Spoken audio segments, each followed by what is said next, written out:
then what transpired in the presidential election. Well, it is change is the only thing that is constant. So we should expect surprising changes. And it's left for Nigerians that have the final say to elect those that will serve in the House of Assembly as well as in Imo State. But also the House of Assembly elections is as important also because see, you have governors who live exercise power and authority as people presiding over their empires. They live like emperors with maximum power, with maximum authority because the state houses of assembly are almost non-existent, no checks, no balances, and we can't continue that way.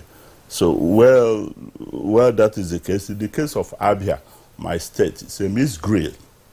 You have the major candidates, the PDP, the Labour Party, the YPP, the APC, the ABGA. Well, they're all illustrious sons of Abuja, in the case of Abuja. And we have an old horse there, Electoral of Labour Party. It was in the polls in 2015. The ABGA later left to APC, came back to ABGA in 2019. Now here he is. We have the PDP that is the dominant party that have been presiding over the state.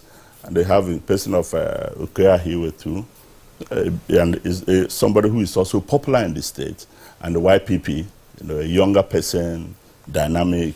You have Professor Ibe of Grigori University, who's also an illustrious son, as well as the APC, candidate. APC is the ruling party.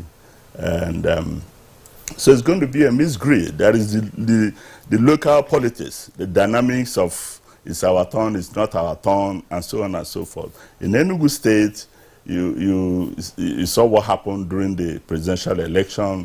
Labour, a lot of people have sympathy for Labour, probably because of the way the Enugu East senatorial candidate was killed, and so on and so forth. Well, same with Ebonyi State. Ebonyi State, you have the incumbent governor who now is senator-elect. Well, he is best described as an emperor presiding over Ebonyi. But this is the time for people, all we are crying for is, look, let there be peace. Let the elections be peaceful. Let people freely go and exercise their civic duty. Let there be no intimidation. Let there be no harassment in any form across board, nor the states. That is what I think. And of course, there's somehow going to be some sort of voter apathy. Of course, you had what happened during the last election, where we were expecting an estimated 50 million voters. Lo and behold, this happens to be. Let's hope that the electorates themselves, the youths, will turn out en masse. And I will also advise that the security agencies to be at highest alert and to up their game, and then be on the watch out, because our governors can be desperate, either to get to remain in power for those who have another term, and to get possible successors. So I expect the best. Yes, I expect the best in the governorship election.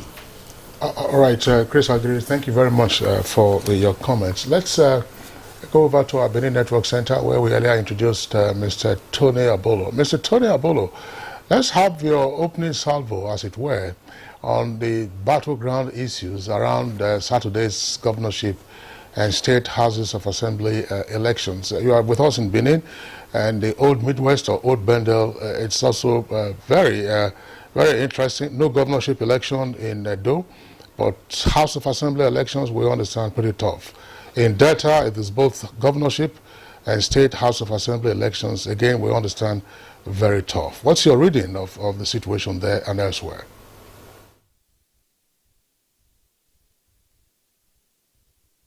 Thank you very much, Kingsley. If we may look at the two states, a bit characteristic of how politics has been running in the last few years. Let me start with Edo State, where we are. Edo State elections, especially when it concerns the House of Assembly members who are coming in, and all the three major parties are involved. Incidentally, I just got to hear that there's an NNPP candidate for the House of Assembly. I'll talk about that later. But the first thing to say is that the centrality of the elections in Edo State has put Governor Obaseki at the center point of it all. It is about his actions and inactions, at least depending on how people perceive it. Some say he has worked very hard and he has his own style, and some say he's not done anything. And when they say he's not done anything, it's because they're looking at maybe Shomole and maybe other governors, and so they think he has not done anything. But I must say this. I'm not a spokesman, but I would say this. I seem to understand his style. He is not a very loud person, and he does not necessarily want to be applauded, and he doesn't put his actions or infrastructural works or what he's doing maybe at the roadside, so that when you're passing you begin to see something that makes you say, oh, the governor is working. But he has his own style of trying to change the economy of Edo State. This may not have been pleasing to so many people, and so because of that, some think he's not doing anything. Never mind the old complaints you hear about sharing money or not sharing money, but he says he has to be accountable. He wants to make sure that every money goes a lot of mileage. Then that is one thing his style has affected. And then again, his own publicity, let's face it.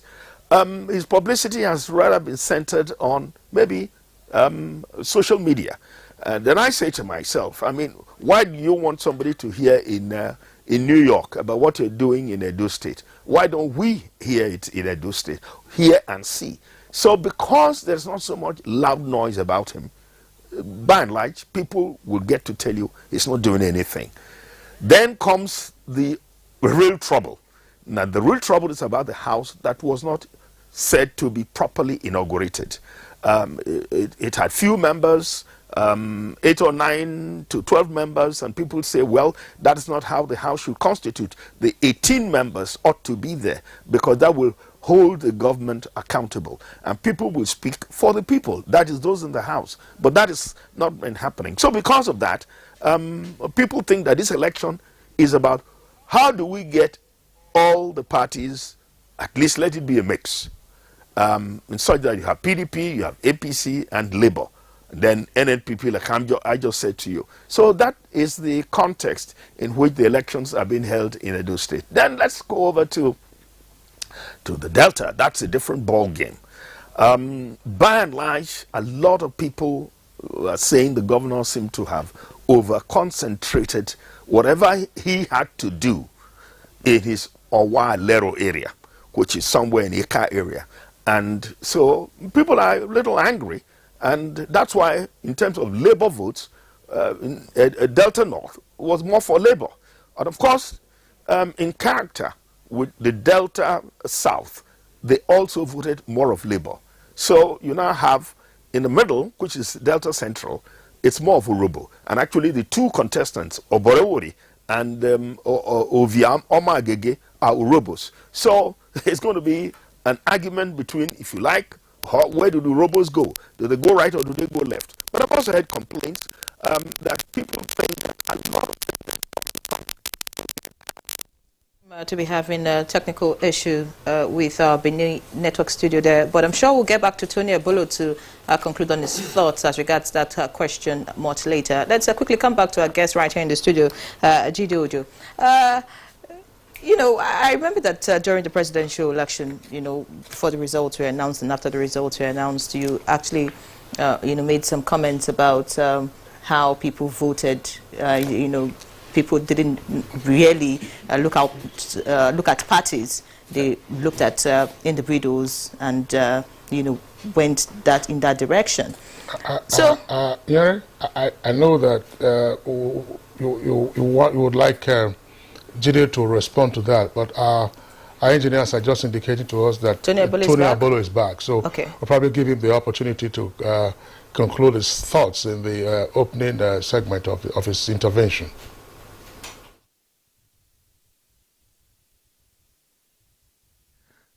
Thank you very much. What I was saying was that people feel that Omo Agege may not be as, widespread in terms of what he does infrastructurally, that he seems to have favored his own people. And so people are going to vote in reaction. So you have a mix of people feeling towards Omo Agege, and then again, take at the bounce coming from the center.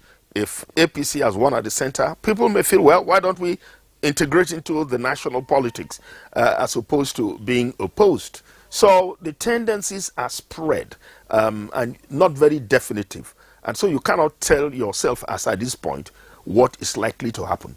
But by and large, the mood in Delta is that PDP may not have it easy.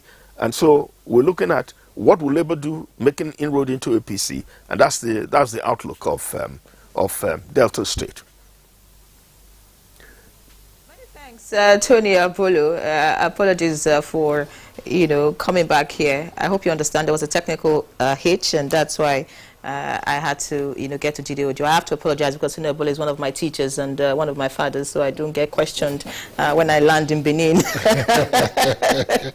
No, you understand that he's a veteran and you have tech issues. All right. So, Jide Ojo, so I'll quickly get back to you now.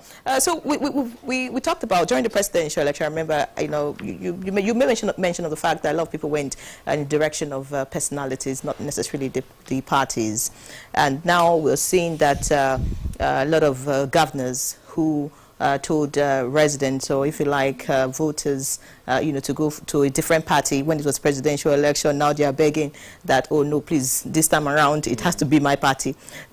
Are we likely going to see people moving in the direction of what the governors want, or probably in the direction of the kind of personalities that the parties are fielding for this election? It's a potpourri of those issues. You are going to see people voting based on tribe, religion, status, performance. So wide range of issues are going to determine who wins or who loses the next election. Election is a sentiment-based exercise. If you are standing election, I may vote for you because you are a lady. I want to mainstream gender. That may be my reason. It may be that we are neighbors. It may be that we are church members. It may be that you are from my tribe. And that's what Tony Abulu was talking about, the Delta politics. Both the Obiawori, the current speaker, who is now governorship candidate of PDP, and of the Omo Agege, both from Delta Central. So either way you vote, you are going to be voting an Yoruba person. And again, it's about power shift. Where does power shift to? I gave you the illustration of Ogun State, where former governor Ibikune Amosun is doing everything humanly possible to keep to his promise that he made to Yewa people, that he will ensure power shift to Yewa, who has never produced a governor. Unfortunately, he couldn't get it done in 2019. It's an open secret. He never supported the emergence of Prince. What's it called? Prince Biodun. Prince Abiodun. So he never supported. That was when he endorsed a PM candidate, then who eventually didn't make it. And then now he's supporting the ADC candidate to Otegbe to. So politics is a mixed grill of variables in determining how people vote. You could see Governor Sanwo-Olu, like I said, now going from one church to the other like an evangelist, trying to identify with people, standing outside the church to shake people's hand. I hope he continues after his victory next Saturday, because if he doesn't, then that is hypocrisy. So you see people doing all sorts of things because you want to appeal to people's emotions. And that is what election is all about. Even though, legally speaking, and Kingsley will testify to this, legally speaking, when we cast our ballot, we are casting for the party, That's what the law says. Well, that's what the Supreme Court has told us. But we know I will vote Kingsley any day, whether he's going to perform or not, because we've come a long way. He's my elder brother. So there will be that sentiment why I will vote. So what we are likely going to see on Saturday will be people voting based on different parameters. In Lagos, again, people voted on February 25 on 5 different parameters. And I've said this in my column in The Punch 2 weeks back. They vote ethnicity, they vote religion, they vote on the basis of NSAS, the ashes of NSAS, they vote on the basis of excruciating pains of naira scarcity and fuel scarcity in Lagos. And then they vote because they just don't like the face of Tinubu. Oh, his political dynasty will get a crown. So why is it the only one?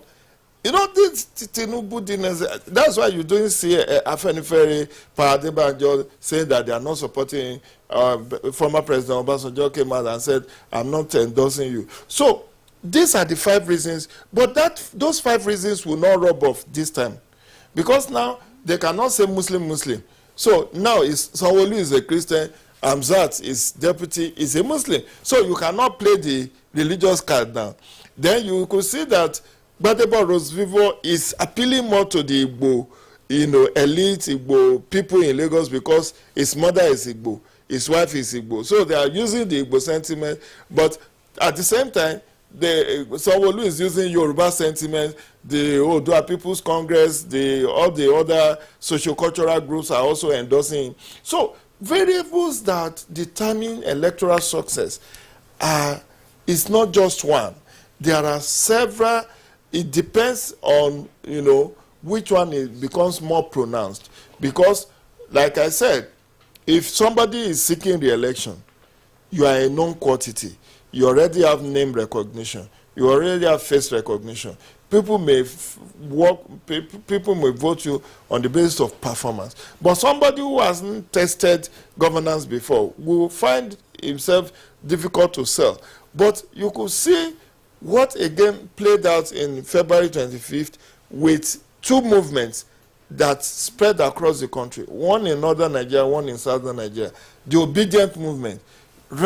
People riding on the name of P2B to coast home to victory. Even when they don't have money to print posters, they don't have money to run campaigns. Then the same with Kwankwansiya movement in Kano, where people just voted. You could see that even when Ibrahim Shekarau has left, NNPP back to PDP, people still voted for him. Now, it is the Supreme Court that now said, oh, you cannot go and collect that certificate of return, you have left, and somebody else is having it. So you could see the power of movements, the movement as we saw in 2015, when many contestants under APC rode on the name of President Muhammadu Buhari to victory. The same thing, people rode on the name of Rabi Musa Kwakwanso to victory in Kano, in particular, as well as the southern Nigeria, where the obedience movement swept through the most Christian-dominated southeast, south-south, then north-central, particularly Benue, Plateau, Nasarawa, even southern Kaduna. So these are the variables that usually will play out. Jide, thank you very much there for the insights that you have provided. We really appreciate that. Just one footnote to add to what you said with regard to Shekarau.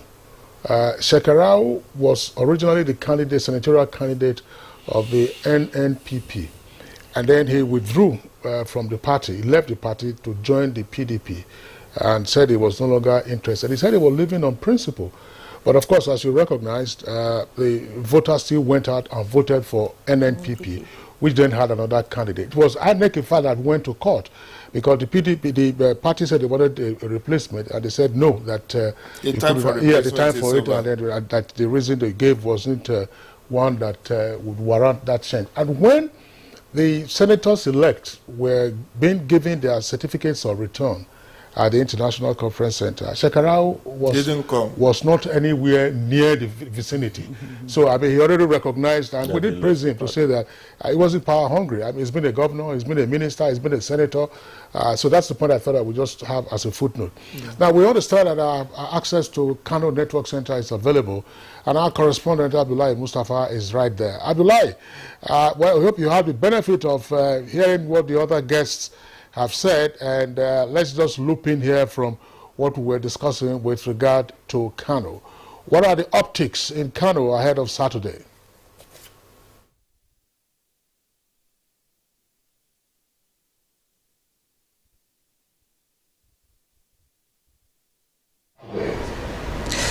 Thank you very much. Kano has a peculiar situation here. Kano has 5 major candidates contesting for the governorship election, and all of them, or most of them, are from Kano Central. For instance, APC, Nasiru Yusuf Gawuna, Sadiq Wali of PDP, and Saliu Tanko Yakase, they are all from Nasarawa local government area. Nobody is talking about that. Then that of NNPP, Abba Kabir Yusuf, is from Gwale local government area, while Shaban Sharada of the ADP is from Kano Municipal. So the issue here in Kano is not about where you come from or any other sentiment, but is based on its performance based.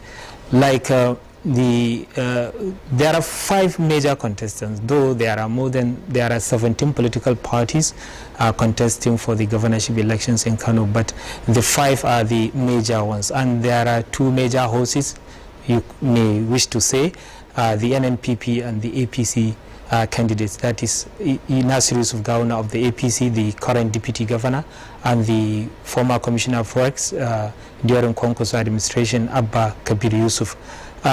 So the campaigns, especially with this extension, they are using the time to use media platforms to canvass for their political party, accusing their key opponents for their actions and inactions during their tenure as a government.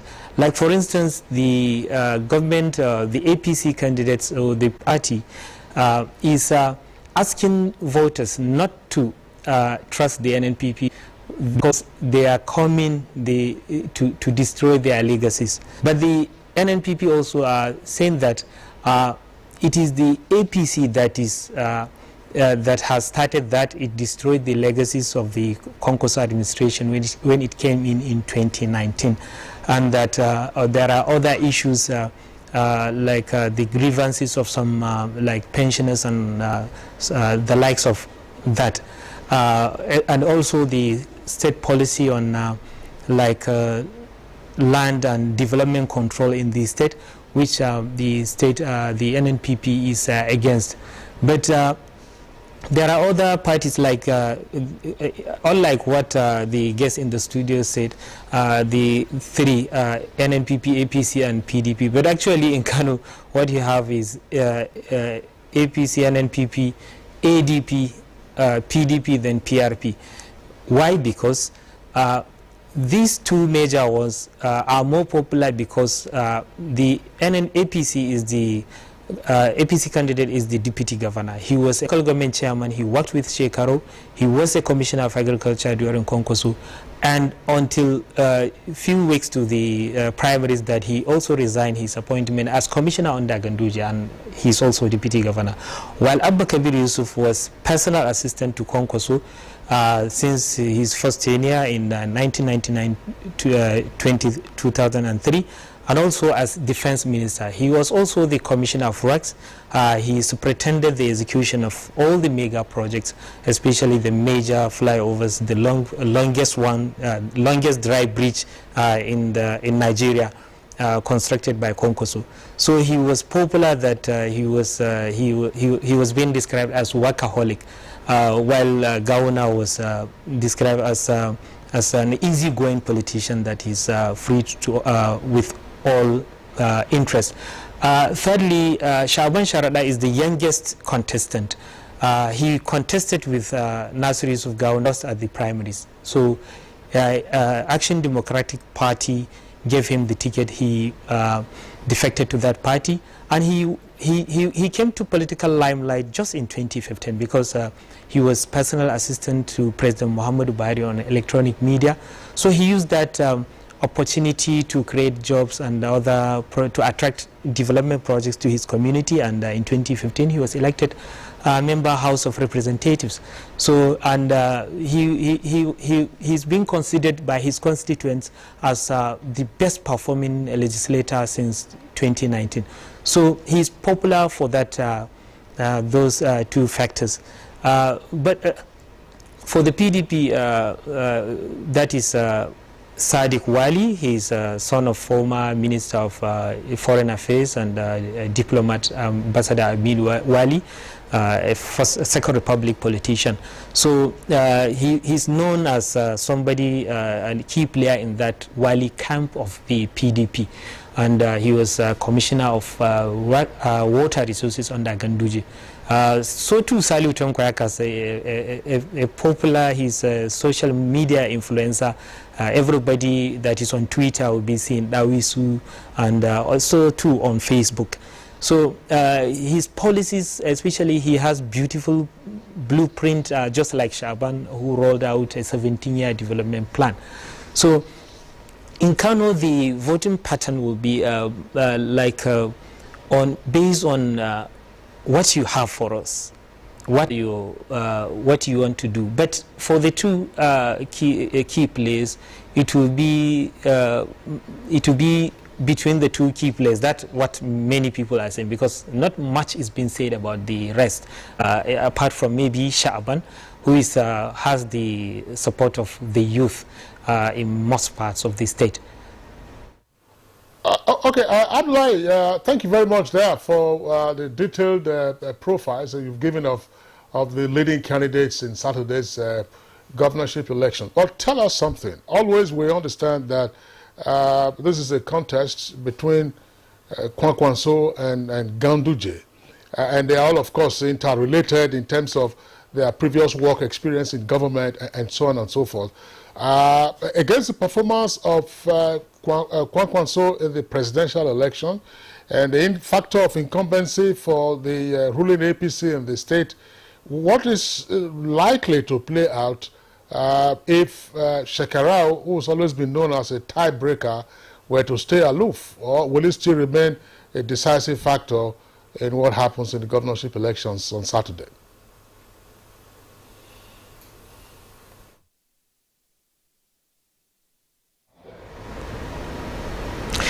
Yes, before I respond to that question, I think on Friday, to be precise, there a prominent businessman in Kano died, and all the Malam Shekarau, Governor Ganduje, and the NNPP candidates attended the funeral, and Governor Ganduje just asked Shekarau to join him in his vehicle. They went to the burial ground and took Malam Shekarau to his house.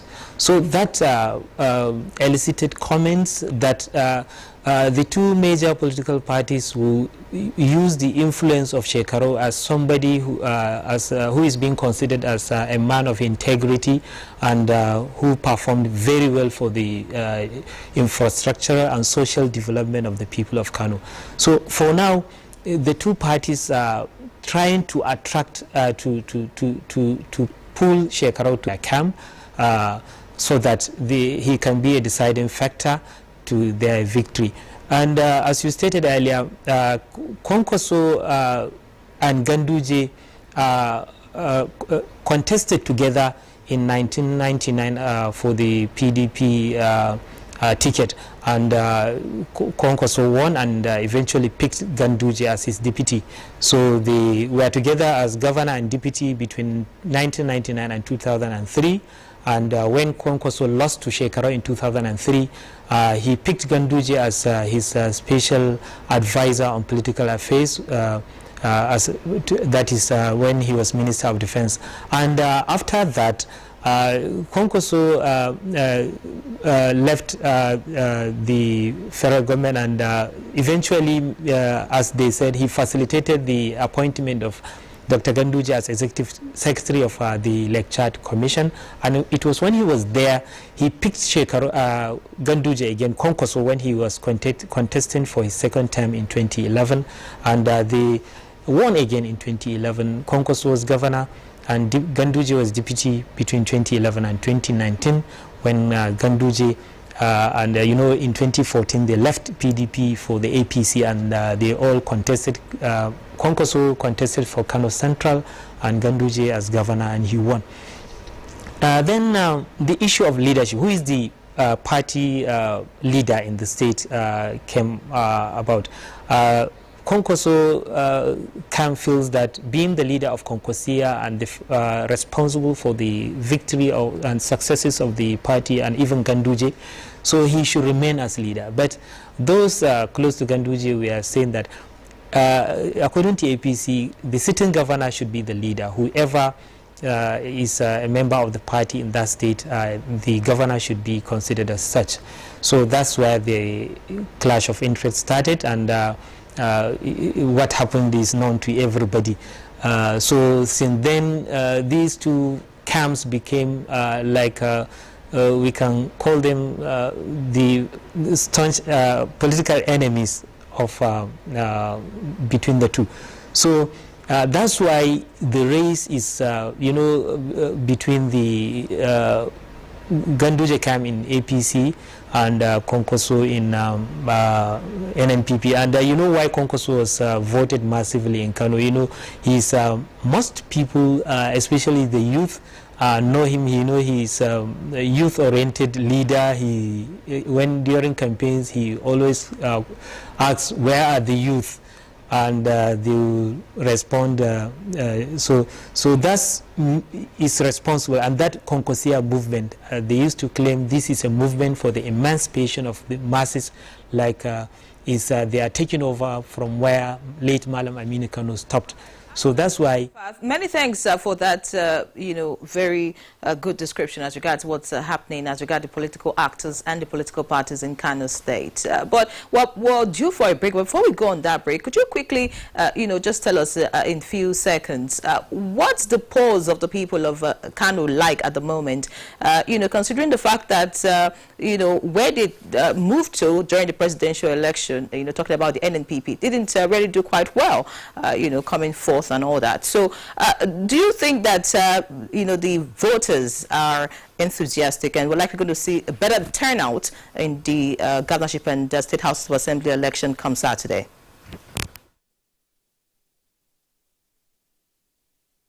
Election comes Saturday. From what is happening now, people seem more keen and more ready to come out and vote during the governorship election, because they feel this is a government that is much more closer to them, that maybe that decides on their interests and issues affecting their daily lives, especially in health, education, agriculture, and economic activities, being commercially oriented state that is Kano. So many people, if you're talking, from what people are saying, they are coming to vote. I'm sure there will be a significant increase in the turnout of voters during the Saturday's governorship election. And people only is on the election day you can say what may likely happen, because even during the presidential election, nobody expected what happened in Kano, and the election was in favor of NNPP, and they now, out of 24, they have 18 members of the House of Representatives and 2 out of the 3 senators. But what may be the leading factor is performance, like what happened in the National Assembly elections. Senator Barrow Jibril is just the best performing, and despite the strength of NNPP in Kano North, he still won his election. But this may be also may not likely be the same, and it may be so, But we have to wait till that on Saturday maybe and see what people will do, because nobody at the moment can tell what who will be the leading candidate among the 5 major contestants. Of course, we'll come back to you before the program ends. Let's take a break. It's Good Morning Nigeria live, the network service of the NTA. Please stay.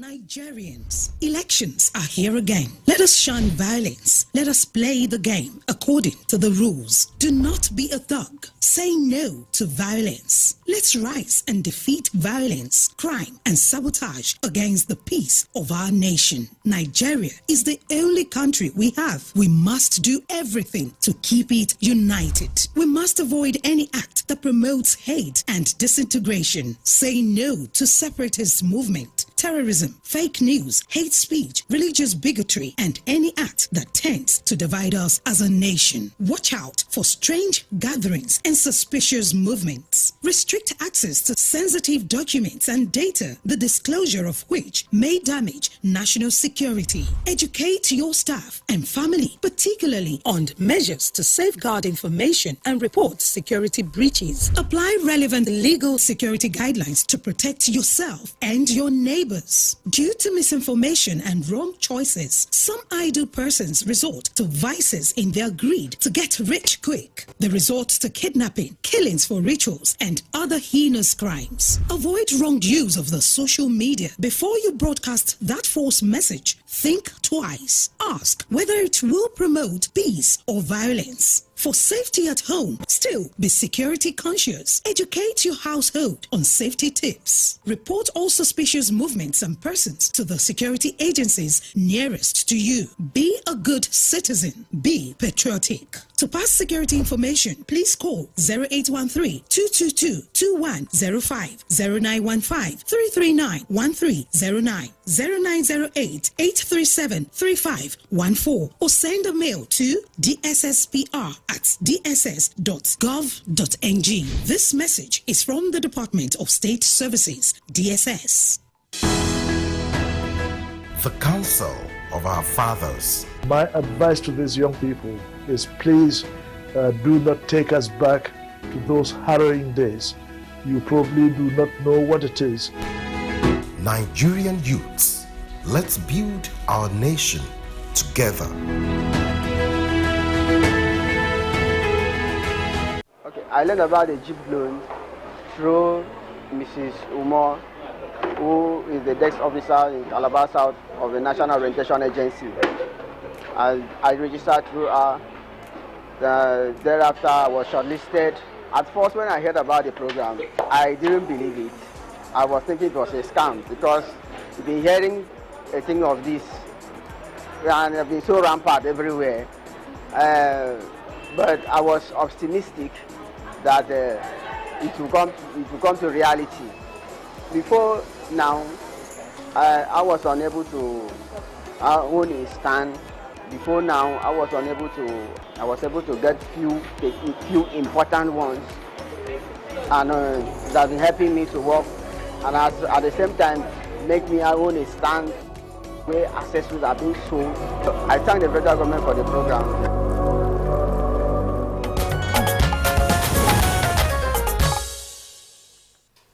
All right, you're welcome back, and it's still Good Morning Nigeria on the network service of the Nigerian Television Authority. Let's go over to our Benin Network Center and rejoin Tony Abolo, veteran broadcaster, sociologist, and media consultant who earlier made his intervention. Mr. Abolo, I was just wondering, some pundits would have indicated that, look, the domino effect from a presidential election would impact the elections at the subnational level.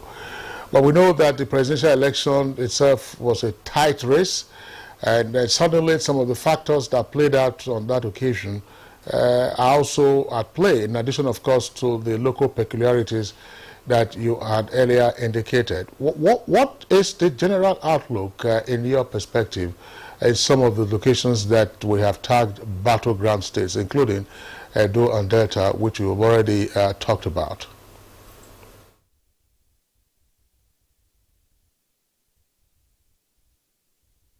Yes, thank you very much, Kingsley.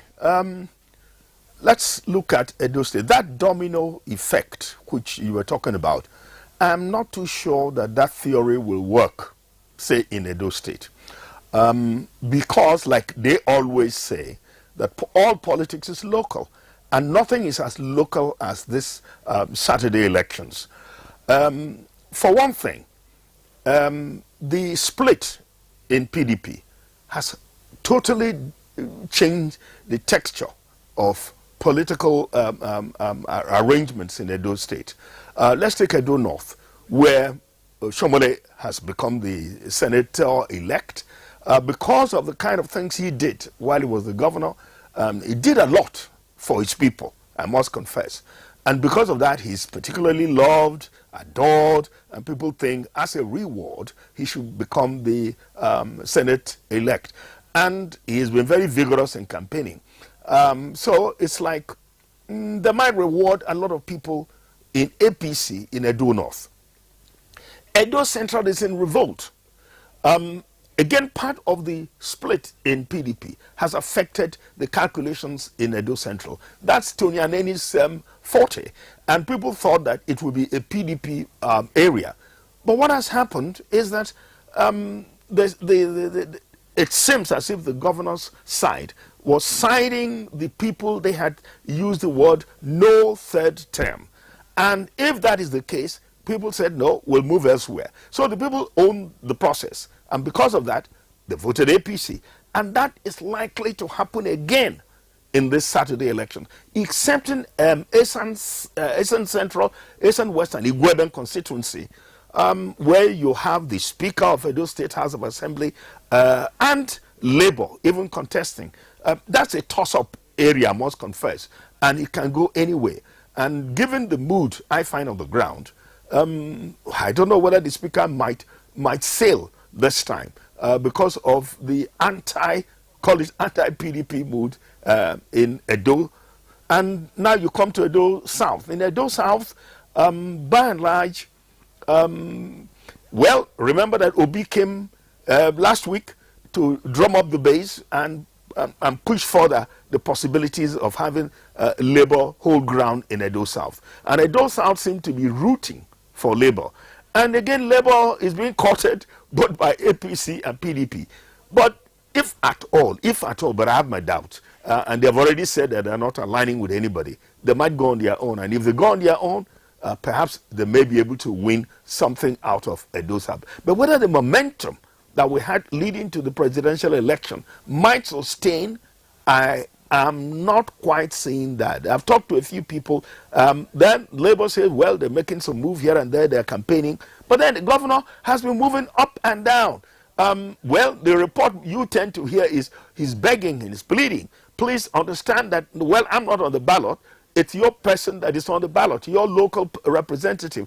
If you allow them to come and be PDP members of the House, then I can finish what I'm doing excellently well. But if the people are listening, that's another subject matter. From what I hear on the ground, that does not seem to cut ice with the people. Then let's jump into Delta. In Delta, we're not too sure whether PDP would sail. It's a bit doubtful because remember that Onan Efeibori, who is, if you like, the acclaimed godfather of Delta politics, the governor seemed to have disobeyed him, if I put it in inverted commas, and he should have listened to the governor and allowed Ibori's choice of Edewie. If he had allowed Edewie's choice to become the governor, I'm sure that would have given PDP a chance. But then you find that there's somebody from Isoko area, Joel Onowakbo, who is contesting and has become a senator-elect in Delta State. So if Chief Ibori has seemingly defected towards that side, and he has a lot of clout and influence, and we here is trying to link with Omo Agege. If he does that, then you can see the possibility of APC coming up. But whether Labour can make any difference in that area, I have my doubts. But then again, coming back again to Delta, to Edo State,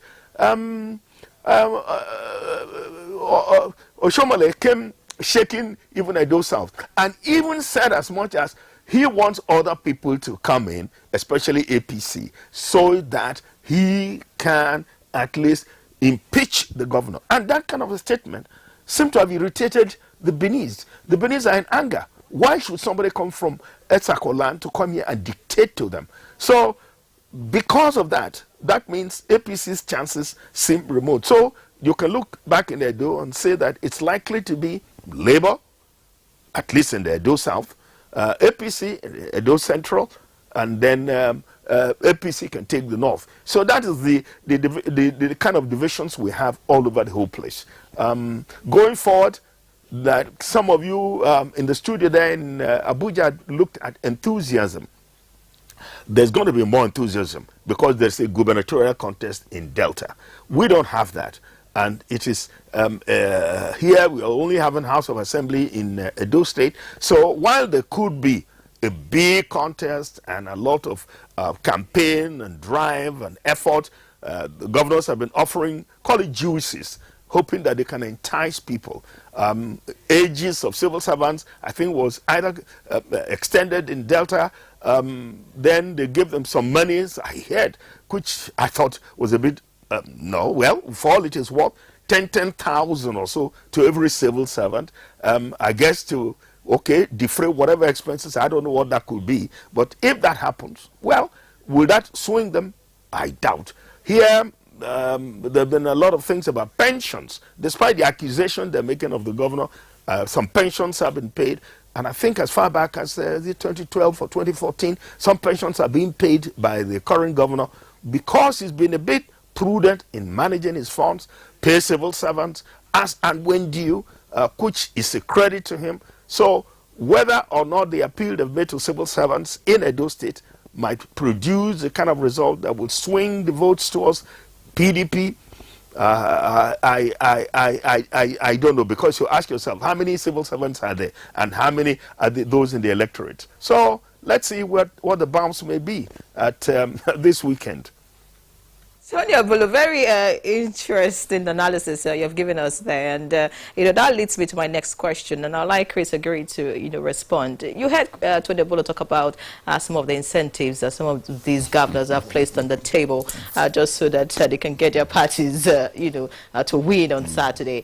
We've seen people now giving promotions, backlog of promotions now being signed, pensions being paid, and then the extra 10,000 and all of that. Do you really think that's the way we should go, or that's one? And secondly, besides the incentives, we've also heard some kind of comments during the presidential elections. We talked about spokespersons making all kinds of comments that were not nice and all that, inciting all kinds of violence and everything. Yeah. So with the way the governors are going with this election, would you also say that we should encourage it? So, 2 in 1. Yeah, thank you very much. Let me quickly warn that the parties that are sending 10,000 to whosoever, for what purpose? That can be interpreted to be vote buying. And I will advise vote buying. I will advise observers that will observe the election in those areas to look out for vote buying. It is on record. That is vote buying, voter inducement, and that's against the Electoral Act, and it can be charged and be jailed for it. And that will tell you how desperate they are becoming. Across board, I will strongly advise Nigerians to lay down whatever the governors are doing in the now, and let's be far-sighted about who we are voting and why we are voting him or her. And in terms of the comments by presidential candidates, you see, I watched one yesterday. If you look at the state of the nation, this is the time that all and sundry should filter their language. We are in the process of healing. We are trying to rebuild national cohesion, national unity, strengthen the sense of we. All those kind of comments does not help the polity. It does not even help the presidential candidates, those that was declared the winner, or those in court, it does not help in healing the wounds. Actually, in an election, somebody must win and somebody must lose. So as we enter into the period of healing, presidential candidates, enough of, coming out to make all sorts of comments that will be more injurious. No, we're talking about the governors now, because in their states, for example, Soludo came out to say that if any other party wins, for example, he's not in support. That will impeach him. That they will impeach him. So many comments, being made. That could be his own greatest undoing. That would be his greatest undoing. Allow the people to make a choice. And the governors must be willing and prepared to work with those that are voted in the State House of Assembly. And they're under the balance of power, different forms of, different arms of government. You should be able to work with those in the State House of Assembly whose part of their function is to oversight you and, of course, to advise you. Where you have governors who now want to be autocratic, who now want to preside over their empire, that's why they don't want responsible and meaningful people to emerge. Of course, this opposition, the opposition politics should also be at the local level, at the states where you can checkmate the governor. The governor. Chris, yes. Agiri, thank you very much. Jide, I want to take you to the southeast very quickly, because we had you from the southeast during the off-cycle elections. Anambra is a very interesting case. Peter Obi was two-term governor of Anambra. And Soludo, of course, we know his disposition to Peter Obi's presidential ambition. He wrote an epistle, and of course, there were all kinds of reactions to that. Twice. And here we are now, the governorship election, the State House of Assembly election, and are we likely to see a swing for Peter Obi in terms of sentiments, riding on from the momentum of the presidential election?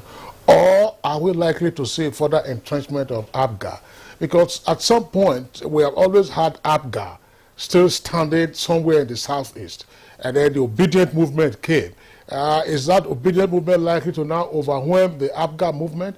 First beginning with the State House of Assembly election in Anambra. We also know that the tendencies are there in Imo, and in Enugu, of course, Enugu, we understand the PDP is gravely threatened by what's playing out. But in terms of the competitiveness, say in Anambra, for instance, what's your outlook?